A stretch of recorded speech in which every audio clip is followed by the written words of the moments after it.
ಭಾರತೀಯ ಜನತಾ ಪಾರ್ಟಿ ಹಾಗೂ ಜಾತ್ಯತೀತ ಜನತಾದಳ ಪಕ್ಷದ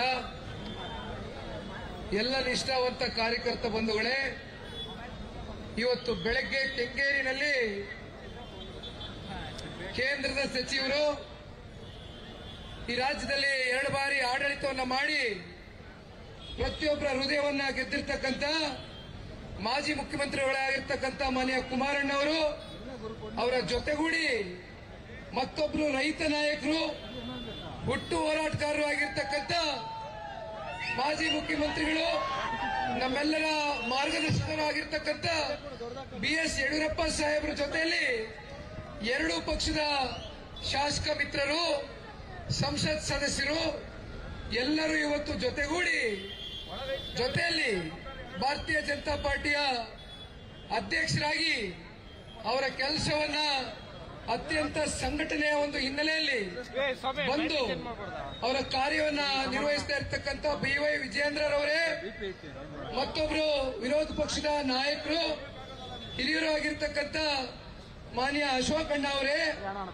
ಈಗ ತಾನೇ ತಮ್ಮನ್ನೆಲ್ಲರನ್ನ ಉದ್ದೇಶಿಸಿ ಮಾತನಾಡಿರ್ತಕ್ಕಂಥ ರಾಜ್ಯದ ಅಶ್ವಥ್ ನಾರಾಯಣ್ ಸಾಹೇಬ್ರೆ, ಮುನಿರತ್ನ ಸಾಹೇಬ್ರೆ, ನಮ್ಮ ವಿಪಕ್ಷ ನಾಯಕರಾಗಿರ್ತಕ್ಕಂಥ ಸುರೇಶ್ ಬಾಬಣ್ಣ ಅವರೇ, ಹರೀಶ್ ಗೌಡ್ರೆ, ಸಾಕಷ್ಟು ಜನ ಭೋಜೇಗೌಡರು, ಮಂಜಣ್ಣ ಅವರು, ಬೆಲ್ಲದ್ ಸಾಹೇಬ್ರು, ಅರವಿಂದ್ ಬೆಲ್ಲದ್ ಸಾಹೇಬ್ರು ಜೊತೆಯಲ್ಲಿ ಇವತ್ತು ಹೆಜ್ಜೆ ಆಗ್ತಾ ಇದ್ದಾರೆ.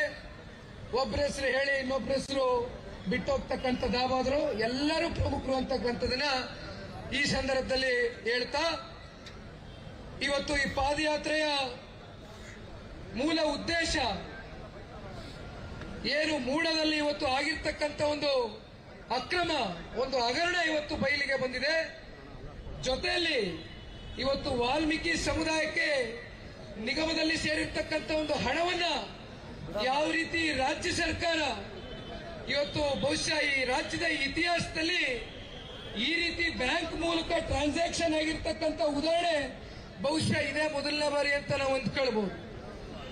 ಹಗಲು ದರೋಡೆ ಮಾಡಿರ್ತಕ್ಕಂಥ ಸರ್ಕಾರ ಜೊತೆಯಲ್ಲಿ ತಮ್ಮೆಲ್ಲರಿಗೂ ಗೊತ್ತಿದೆಯಣ್ಣ, ಏನು 5 ಗ್ಯಾರಂಟಿಗಳನ್ನ ಮುಂದಿಟ್ಟು ಕಳೆದ ವಿಧಾನಸಭಾ ಚುನಾವಣೆ ಸಂದರ್ಭದಲ್ಲಿ ರಾಜ್ಯದ ಜನತೆಯಲ್ಲಿ ಒಂದು ಭರವಸೆಯನ್ನ ಮೂಡಿಸಿದ್ರು. ಭಾರತೀಯ ಜನತಾ ಪಾರ್ಟಿ ಜನತಾದಳ ಪಕ್ಷ ಲೋಕಸಭಾ ಚುನಾವಣೆಯಲ್ಲಿ ಒಂದಾದ ನಂತರ ಇವತ್ತು ರಾಜ್ಯದ ಜನತೆಯ ಒಂದು ಆಶೀರ್ವಾದ ಇವತ್ತು ಅತಿ ಹೆಚ್ಚು NDA ಮೈತ್ರಿ ಪಕ್ಷದ ಗೆಲುವಿಗೆ ಕಾರಣಕರ್ತರಾದ ನಂತರ ಇವತ್ತೇನು ಈ 5 ಗ್ಯಾರಂಟಿಗಳನ್ನ ರದ್ದು ಮಾಡ್ತೇವೆ, ನೀವು ಮತ ಹಾಕಲಿಲ್ಲ ಅಂದ್ರೆ ನಮ್ಮ ಅಭ್ಯರ್ಥಿಗಳಿಗೆ ಅಂತಕ್ಕಂಥದ್ದು ಚುನಾವಣೆ ಸಂದರ್ಭದಲ್ಲಿ ಒಂದು ಬೆದರಿಕೆ ಮಾತನ್ನ ಇವತ್ತು ಕಾಂಗ್ರೆಸ್ನ ನಾಯಕರುಗಳು, ವಿಶೇಷವಾಗಿ ಮಾಗಡಿ ವಿಧಾನಸಭಾ ಕ್ಷೇತ್ರದ ಗೌರವಾನ್ವಿತ ಶಾಸಕರು ಬಾಲಣ್ಣ ಅವರು ಪಾಪ ಅನೇಕ ಸಂದರ್ಭದಲ್ಲಿ ವೇದಿಕೆಯಲ್ಲೇ ಪ್ರಸ್ತಾಪವನ್ನ ಮಾಡಿದ್ದಾರೆ. ಚುನಾವಣೆಯಲ್ಲಿ ಸೋಲ್ತಾ ಇದ್ದಂಗೆ ಹತಾಶರಾಗಿ ಕೊಟ್ಟಂತ ಮಾತನ್ನ ವಾಪಸ್ ತಗೊಂಡಿದ್ದಾರೆ. 5 ಗ್ಯಾರಂಟಿಗಳನ್ನ ರದ್ದು ಮಾಡಿದ್ದಾರೆ. ಇದು ಕಳೆದ 3 ತಿಂಗಳು ರದ್ದು ಮಾಡಿದ್ದಾರೆ ಅಂದ್ರೆ ಬರ್ತಾ ಇಲ್ಲ ಅಣ್ಣ, ಅಫಿಷಿಯಲ್ ಆಗಿ ಅವ್ರು ರದ್ದು ಮಾಡದೆ ಹೋಗ್ಬೋದು, ಆದರೆ ಜನಗಳಿಗೆ ಇದು ನೇರವಾಗಿ ತಲುಪ್ತಾ ಇಲ್ಲ. ಇವತ್ತು ಅನೇಕ ಮಾಧ್ಯಮದಲ್ಲಿ ಇದ್ರ ಬಗ್ಗೆ 3 ತಿಂಗಳಿಂದ ಚರ್ಚೆ ಆಗ್ತಾ ಇದೆ. ಇನ್ನೊಂದು ಕಡೆ ಇವತ್ತು ನಾವು ಮರೀಲಿಕ್ಕಾಗೋದಿಲ್ಲ, ಇವತ್ತೇನು ಹಾಲು ಉತ್ಪಾದಕರ ಒಂದು ಪ್ರೋತ್ಸಾಹಧನ ಕಳೆದ 9 ತಿಂಗಳಿಂದ 1200 ಕೋಟಿ ರೂಪಾಯಿ ಇವತ್ತು ಬ್ಯಾಲೆನ್ಸ್ ಅನ್ನ ಇಟ್ಕೊಂಡಿರ್ತಕ್ಕಂಥದ್ದು ಇವತ್ತು ಈ ರಾಜ್ಯ ಸರ್ಕಾರ. ಇದೇ ಮಾನ್ಯ ಸಿದ್ದರಾಮಣ್ಣ ಅವರು 13 ಹಾಗೂ 18ರ ಮಧ್ಯೆ ರಾಜ್ಯದಲ್ಲಿ ಮುಖ್ಯಮಂತ್ರಿಗಳಾಗಿದ್ರು. ಈಗ ಯಾವ ರೀತಿ ಮತ್ತೆ ಅವರು ಮುಖ್ಯಮಂತ್ರಿಗಳಾದ ನಂತರ ಅತಿ ಹೆಚ್ಚು ರೈತಾಪಿ ವರ್ಗದ ತಂದೆ ತಾಯಂದಿರುಗಳು ಆತ್ಮಹತ್ಯೆಗೆ ಶರಣಾಗಿರ್ತಕ್ಕಂಥ ಪ್ರಕರಣಗಳು ಕೂಡ ಈಗ ಪ್ರಾರಂಭ ಆಗಿದೆ.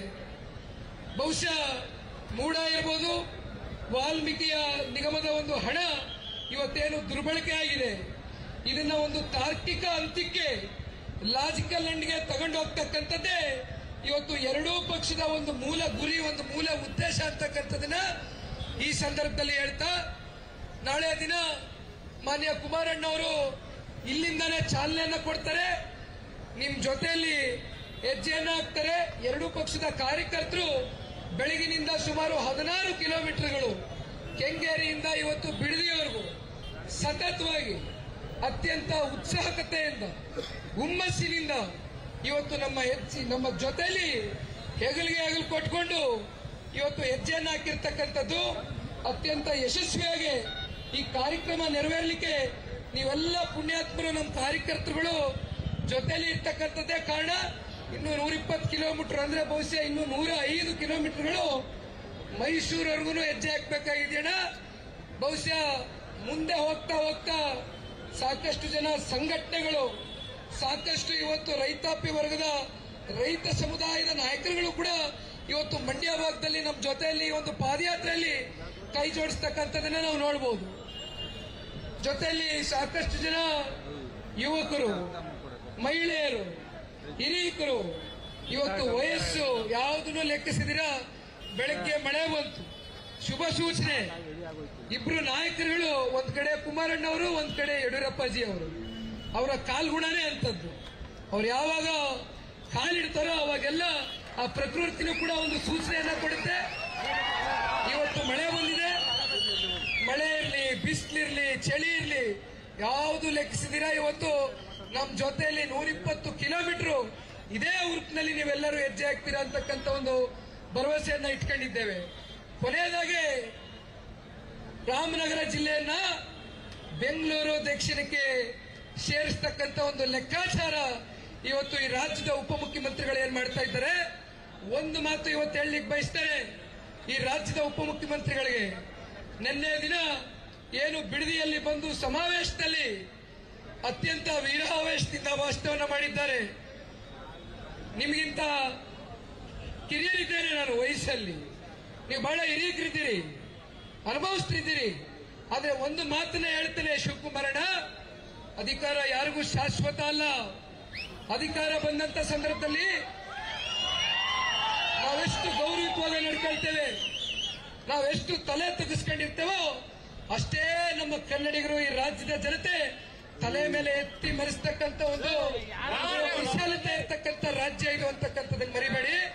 ರಾಜಕೀಯವಾಗಿ ಒಬ್ಬರನ್ನೊಬ್ರು ಪರಸ್ಪರ ವಿರೋಧ ಮಾಡತಕ್ಕಂಥದ್ದು ಸರ್ವೇ ಸಾಮಾನ್ಯ. ಆದ್ರೆ ಈ ರೀತಿ ಏಕವಚನದಲ್ಲಿ ಲಘುವಾಗಿ ಇವತ್ತು ನಿನ್ನೆ ಏನು ನೀವು ಟೀಕಾ ಪ್ರಹಾರವನ್ನು ಮಾಡಿದ್ದೀರಿ, ಪಾಪ ಕೆಲವೊಂದಷ್ಟು ಪ್ರಶ್ನೆಗಳನ್ನ ನೀವು ಕೇಳಿದ್ದೀರಿ. ಇವತ್ತು ರಸ್ತೆನಲ್ಲಿ ನಿಂತು ನಾವು ಪ್ರಶ್ನೆಗೆ ಉತ್ತರ ಕೊಡ್ತಕ್ಕಂಥದ್ದಲ್ಲ. ಮಾನ್ಯ ಕುಮಾರಣ್ಣ ಅವರು ಇವತ್ತು ಹೇಳಿದ್ದಾರೆ, ನಾಳೆ ಸ್ವತಃ ಕುಮಾರಣ್ಣ ಅವರೇ ಬಂದು ಅವರೆಲ್ಲ ಪ್ರಶ್ನೆಗಳಿಗೆ ಸಂಪೂರ್ಣವಾಗಿ ಉತ್ತರ ಕೊಟ್ಟು ಹೋಗ್ತಾರೆ. ಹಾಗಾಗಿ ಕಾಂಗ್ರೆಸ್ ಪಕ್ಷದ ಸಂಸ್ಕೃತಿ ಪಲಾಯನವಾದ ಮಾಡ್ತಕ್ಕಂಥದ್ದು ಸದನದಲ್ಲಿ ನೋಡಿದೀವಿ.